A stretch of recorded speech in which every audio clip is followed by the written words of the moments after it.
हाँ भाइयों एवं बहनों नमस्कार। आपका संस्कृत संगम में स्वागत है। आप पढ़ रहे हैं बाबूराम सक्सेना कृत कारक प्रकरण चल रहा है। कारक प्रकरण में प्रथमा द्वितीय तृतीय चतुर्थी पंचमी षष्ठी सप्तमी समाप्त हो गया है, षष्ठी नहीं हुआ। षष्ठी में आज भाग 3 है। आप लोग देखेंगे पहला सूत्र है इसका, दूरांतिकार्थे षष्ठ्यंत अन्यतरस्याम। दूरांत का अर्थे ठीक है, दूरांत का अर्थे जो है दूरांत का अर्थे षष्ठ अन्य तरस्याम। षष्ठ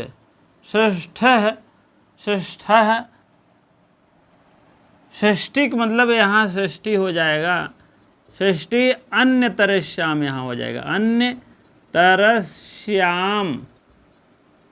अन्य तरस्याम मीन जानना चाहिए। क्या जानना चाहिए? दूरांत का अर्थ माने दूर और आंतिक अर्थ में, अर्थ मीन अर्थ में, दूर और आंतिक अर्थ में। दूर और आंतिक माने समीप होता है, आंतिक माने समीप के अर्थ में इनके समान अर्थ देने वाले शब्दों का प्रयोग होने पर षष्ठी तो होगा ही, लेकिन षष्ठी के बाद क्या कहा? अन्य तरस्याम। अन्य तरस्याम का मतलब यहाँ पंचमी जानिएगा,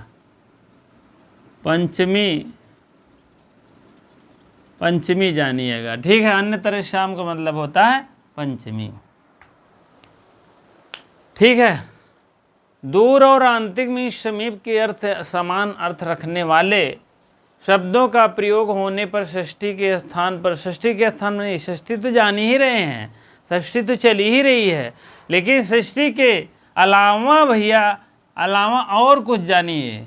इसके अलावा, इसके बावजूद अन्य तरस्याम, अन्य मीन अन्य भी जानिए, ठीक है। अन्य भी जानना चाहिए, ठीक है। दूर और आंतिक, दूर और समीप के अर्थ में षष्ठी तो होता ही है, लेकिन आप जो है पंचमी भी जानिएगा। इससे यही तात्पर्य है कि आप दूर के लिए और नजदीक के लिए आप जो है षष्ठी के और पंचमी दोनों जानिएगा। चलिए पहला उदाहरण है, वनम ग्रामस्य ग्रामाद वा दूरम। वनम मीन होता है वन को, ग्रामस्य मीन गांव के, षष्ठी है एक वचन, ग्रामाद पंचमी एक वचन है, वा मीन अथवा चाहे एक ठो। वनम ग्रामस्य दूरम कर दीजिए, वनम ग्रामाद दूरम कर दीजिए, ठीक है। इसी प्रकार से आप लोग दोनों जानिएगा, ठीक है। चलिए तो आगे हम चलते हैं। जंगल गांव से दूर है। जंगल क्या है? जंगल और गांव से दूर है। जंगल गांव से दूर है। वन मीन होता है जंगल, जान रहे हैं जंगल,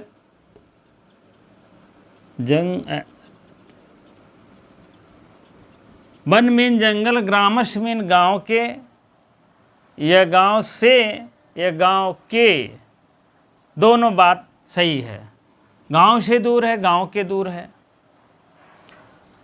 प्रत्याशन्नो, प्रति यहाँ पहले संधि कर लीजिए, प्रतिधन, प्रतिधन आसन्न, आसन्न था, आसन्नो यहाँ विसर्ग से हस्य से हो गया है।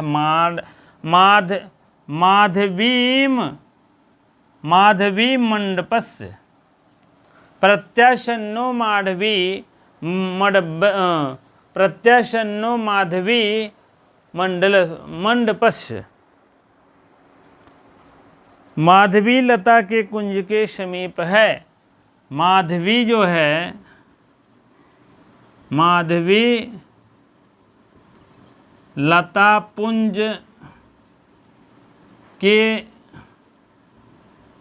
समीप है, ठीक है।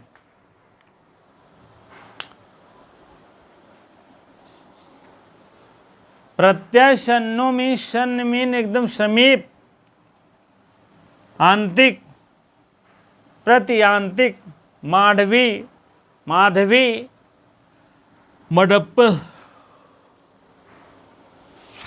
माधवी मंडपस, माधवी लता पुंज, मंडपस मीन एकदम समीप, किसके? वही लता पुंज के समीप हैं। कर्णपुरम प्रयागराज, प्रयागस्य और प्रयागाद व समीपम। प्रत्यशन्य यहाँ था, माधवीम जो है आपका, तो माधवी मंडपस यहाँ आपका षष्ठी एक वचन होगा। हाँ, और यहाँ मंडपस एक ही अर्थ में दे दिया, प्रसन्न था यहाँ पर पंचमी षष्ठी एक वचन हो सकता है। ठीक है। कर्णपुरम प्रयागराजस्य षष्ठी एक वचन और प्रयागराजस पंचमी एक वचन। ठीक है। कर्णपुर मीन कानपुर, कानपुर से प्रयागराज और प्रयागराज से कानपुर समीप है। कानपुर से जो है प्रयागराज से कानपुर समीप है, कानपुर से प्रयाग के समीप है। कानपुर जो है, कानपुर, कानपुर प्रयाग के समीप है। ठीक है। प्रयागराज या प्रयागश, प्रयागराज कहिए या प्रयागर्श कहिए, प्रयागराज के समीप है। ठीक है।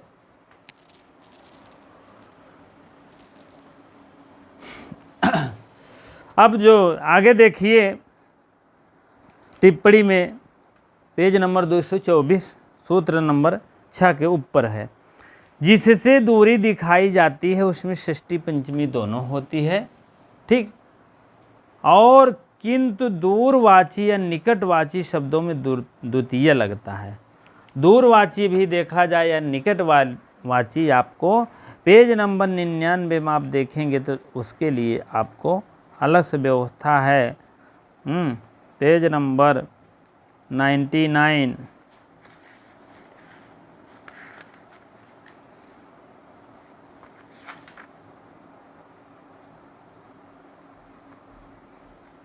ठीक है। तो वहाँ जो है निकट और दूर के लिए जान लीजिए आपका जो है यह क्या कहते हैं, द्वितीय लगती है। 34 ये द्वितीय विभक्ति में आप पाएंगे, जान लीजिए।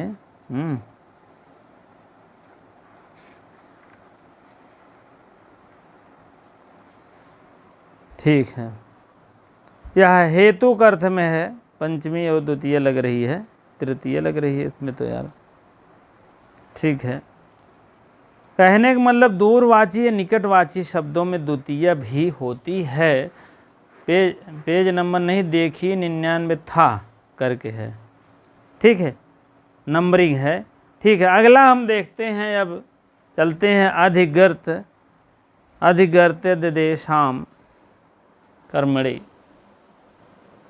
हाँ, अगला देखिए सूत्र देखें, अगला है 6 नंबर है, अधिगर्थद एशाम कर्मणि। अधि मीन अधि उपसर्ग है, जान ही रहे हैं, उपसर्ग होता है। ठीक। पूर्वक ई धातु, इंग का ई बचता है, वही ई धातु है। और स्मरण करना, ई मीन स्मरण करना। अध्याय मीन, अब यहाँ तोड़ लीजिए, अधि, अधि में ई, अधि पूर्वक ई धातु माना है, ई, अधि को ई।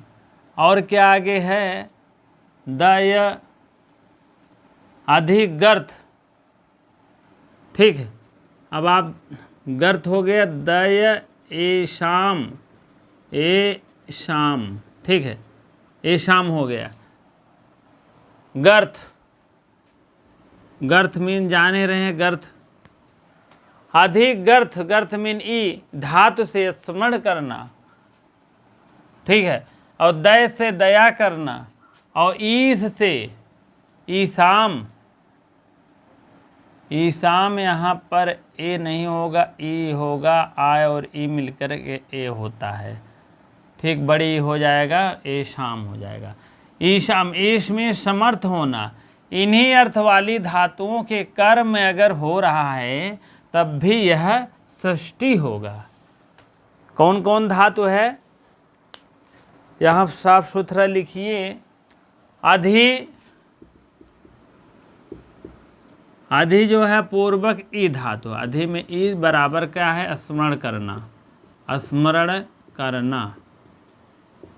ठीक, पहला। दूसरा क्या है, दय है, दय मीन दया करना, दया करना। ठीक, तीसरा है आपका ईश है, ईश मीन होता है समर्थ होना, समर्थ होना। इस तीनों अर्थ के अर्थ में, इस तीनों अर्थ के वाली धातु है, यह कर्म हो रहा है। क्या हो रहा है, कर्म। कर्म से लेकिन ये क्या कर रहे हैं, षष्ठी कर रहे हैं, कर्म से षष्ठी विभक्ति कर रहे हैं। ठीक है, अब बात समझ में आ गया होगा। अध के ये बचता है स्मरण करना, अध्ययन करना, अध से अध्ययन करना, स्मरण करना, दय से दया करना, ईश से इसमें समर्थ होना। इसी तीन धातु को कर्म हो रहा है कर्मण से। लेकिन ये कह रहे हैं भैया हम कर्म नहीं करेंगे, तब क्या करेंगे, षष्ठी करेंगे, षष्ठी विभक्ति। कर्मण में द्वितीय करना चाहिए, लेकिन द्वितीय कह रहे हैं नहीं करेंगे, हम षष्ठी करेंगे। वही बात है यहाँ पर। ठीक है, मातुः स्मृति। अभी देखिए कुछ इसमें आया। ठीक है, इसमें आपको मातुः स्मृति, यही आ गया ना, स्मरण करना। माता का यहाँ पंचमी और षष्ठी विभक्ति में होती है एक वचन, पंचमी और षष्ठी एक वचन में होते मातुः, मातुः। ठीक है, माता का यहाँ हम षष्ठी ग्रहण कर लेंगे ही। माता का स्मरण में नहीं याद करना, स्मरण करना। ठीक है, माता का स्मरण करना। ठीक है, या माता की याद करता है, या कर, हाँ स्मृति है ना, करना है नहीं तो करता है। ठीक है, इसी टाइप आप लोग देख लीजिएगा। स्मरान, स्मरण राघव बाणा नाम बिव्यथे राक्षसेश्वर, राक्षस धन ईश्वर हो जाएगा। यहाँ सा अलग करेंगे तो यहाँ ऐसे करेंगे तो ईश्वर अलग हो जाएगा। ठीक है, राक्षस धन ईश्वर। स्मरण मीन होता स्मरण करता है, स्मरण है ना, स्मरण मीन याद करता है। राघव बाणा नाम। ठीक है, रामचंद्र जी के बाणों की याद करता हुआ रावण दुखी हुआ। राघव बाणा नाम, राघव माने रामचंद्र की, बाण जो है बिव्यथे माने दुखी हुआ। राक्षस ईश्वर में राक्षसों के ईश्वर हैं अर्थात रावण। ठीक है, यहाँ रावण नहीं दिया है। ठीक है, रामचंद्र जी के बाणों की याद करता हुआ रावण दुखी हुआ। यहाँ लिख लीजिए, रामचंद्र जी के बाणों क्यों याद करता हुआ रावण दुखी था, दुखी हुआ। ठीक है, अब आपका काम बन गया। प्रभवत निजस्य कन्यका जनस्य महाराजा। प्रभवत निजस्य, महाराज अपनी पुत्री के ऊपर समर्थ हैं। महाराज अपनी पुत्री के ऊपर समर्थ हैं। समर्थ है। महाराज अपनी पुत्री के ऊपर समर्थ है।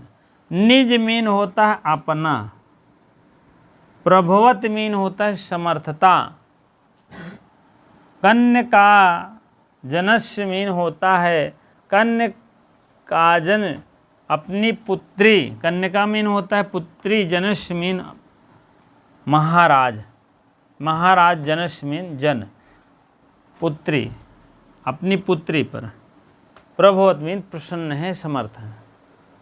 गत्राणाम नी शो अस्मि संवृतः, गत्राणाम मैं अपने अंगों का मालिक ना रहा, मैं अपने अंगों का मालिक ना रहा, मैं अपने अंगों का मालिक ना रहा। कथ इंच दिशाम मनसः बभूव, ठीक है, बभूव, बभूव बभूवतु बभूव्यु, बभूव्युम बभूव्यु बभूव्यु। ये बभू रूप जो है लिट लकार का है, बभू बभू बभू प्रथमा बहुवचन का है भैया, आप लोग पी बहुवचन मारिएगा, ठीक है। कंच कंच दिशाम मनसा बभू, कंच दिशाम उन लोगों ने बड़ी कठिनाई से अपने मन को बस, उन लोगों ने, यहीं आप लिख दीजिए, उन लोगों ने बड़ी कठिनाई से, बड़ी कठिनाई से, उन लोगों ने बड़ी कठिनाई से अपने मन को अपने वश में किया, अपने मन को वश में किया, ठीक है। अब अगला उदाहरण है तो बहुत लंबा, शैशवस्तिकत्वम विभवा ना येषाम व्रजन्ति तेषाम देशे ना कस्मात्, जिनका धन प्राप्त का प्रातः काल तक भी नहीं टिकता, उनके ऊपर तू क्यों नहीं दया करता। अगला है रामस्य दया मनः, रामस्य दया मन माने राम के ऊपर दया करता हुआ, राम के ऊपर, राम के ऊपर दया करता हुआ, ठीक है। इसी प्रकार से आप लोग थोड़ा सा टिप्पणी देखेंगे। पहला है सामान्यतः स्मृह में द्वितीया होती है, सामान्यतः स्मृह में लगा रहेगा तो यहाँ द्वितीय होती है। स्मृशि गोदावरीम उत्तर रामचरितम से लिए गए इस प्रकार से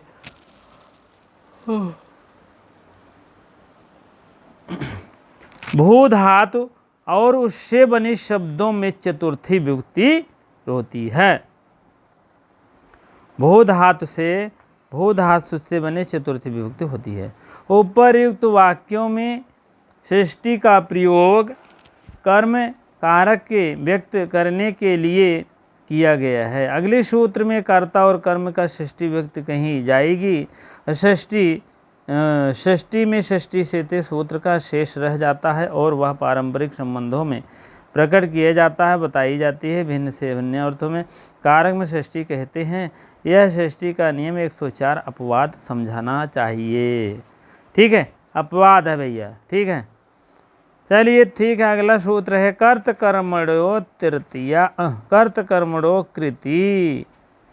जब कोई क्रिया कृत पद जब आए की जाती है तो क्रिया से गति और स्मृति से हो जाती है, ठीक है। चलिए हाँ, अगला आप देखेंगे कर्त कर्मणो कृति, कर्त कर्मणो कृति। कर्त मीन करने वाला, कर्मणो मीन कर्म, कृति ठीक है। जब कोई क्रिया कृदंत हो, कर्त मीन कृदंत हो, रूप से प्रकट की जाती है, जैसे जाने की क्रिया गति, ठीक, और याद करने की क्रिया स्मृति। जाने की क्या होगा, जाने की गति, और याद करने की याद स्मृति, ठीक है। और उस क्रिया के, यही क्रिया का जो कर्ता होता है या कर्म होता है, उसमें कृदंत के साथ सृष्टि हो जाती है, ठीक है। अब जैसे यह कृदंत क्या है, राम है, राम में षष्ठी एक वचन लग गया है। बालका नाम है, षष्ठी बहुवचन है, रोदनम। ऋतुराम हरता है, तो ऋतुराम में क्या हो जाएगी, षष्ठी बहुवचन। वेदस्य षष्ठी एक वचन, अध्येता। इसी टाइप में है, आप लोग देख लीजिए, ठीक है। अब इसमें यह है कर्त मीन करने वाला, कर्त मीन क्रिया, कर्मणो मीन कर्म, कर्मणो मीन कर्म। कर्ता या उस क्रिया का, कर्त मीन कर्ता होता है, कर्ता, कर्ता जो होता है और कर्म जो होता है वो क्रिया के साथ जो है, वह क्रिया के साथ कर्ता कर्म का होता है, कृदंत में वही षष्ठी। मतलब यह जो कर्ता है क्रिया के साथ होना चाहिए, कर्म है क्रिया के साथ होना चाहिए, कोई क्रिया करता रहे, ठीक है। जैसे रामस्य गति ही, राम की गति, रामस्य गति ही, राम की गति, राम का कार्य कृति।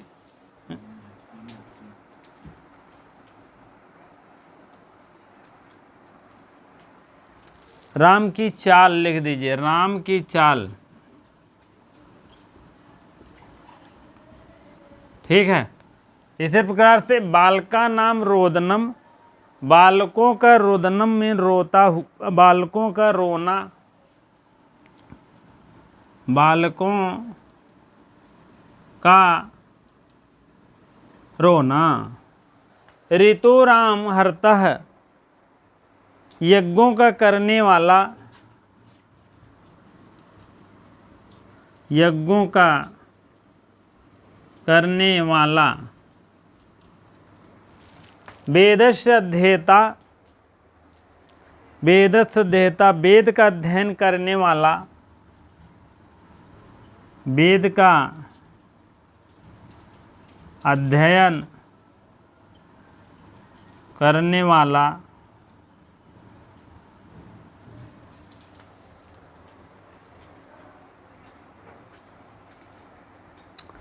वेद का अध्ययन करने वाला। अध्येता मीन अध्ययन करने वाला।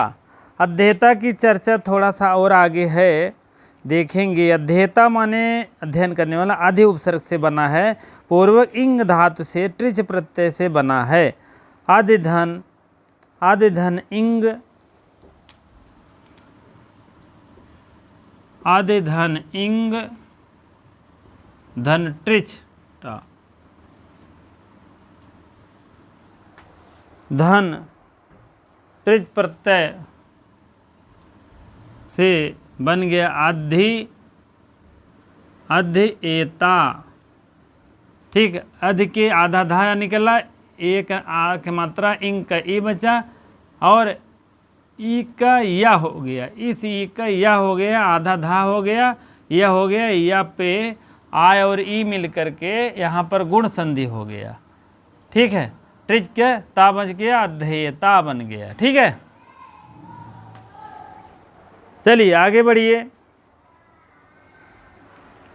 ट्रिच प्रत्यय से इसका कर्म वेद है और कृदंत अध्येता के साथ में वेद सृष्टि होती है।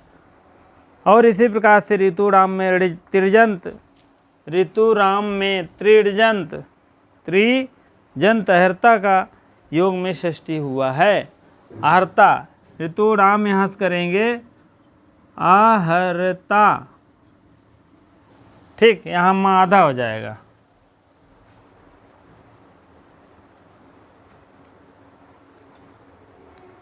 ठीक है।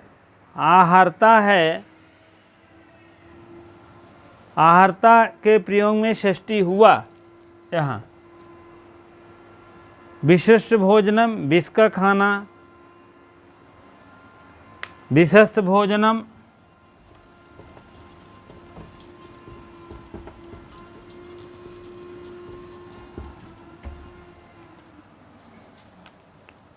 विशेष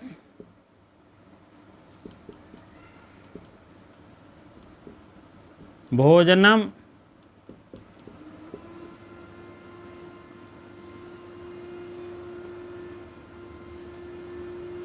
भोजनम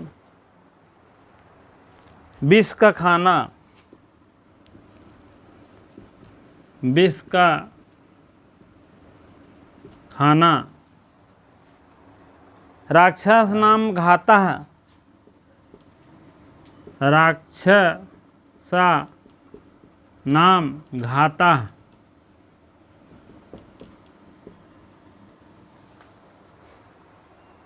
राक्षसों का वध,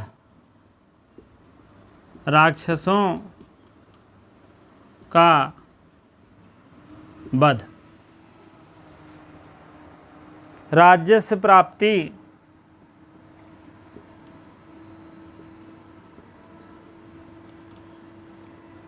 राजस्व प्राप्ति, राज्य की प्राप्ति, राज्य की प्राप्ति। इसी प्रकार से आप लोग देखिए गुण कर्मण वेश्यत वार्तिक एक छोटा सा है, इसको आप लोग देख लीजिए। गुण कर्मणि, गुण कर्मणि वेश्यत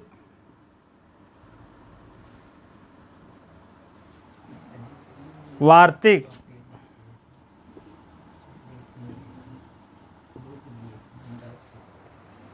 कृदंत के गौण कर्म विकल्प से, कृदंत के गौण कर्म विकल्प से षष्ठी होती है।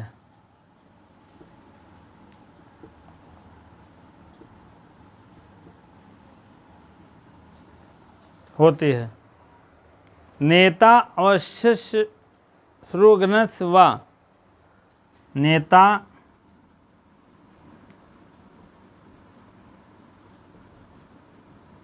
अश्वस्य श्रु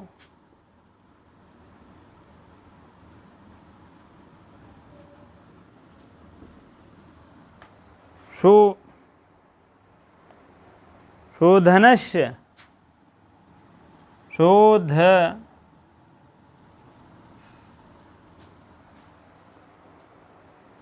सुघ्नस्य वाह।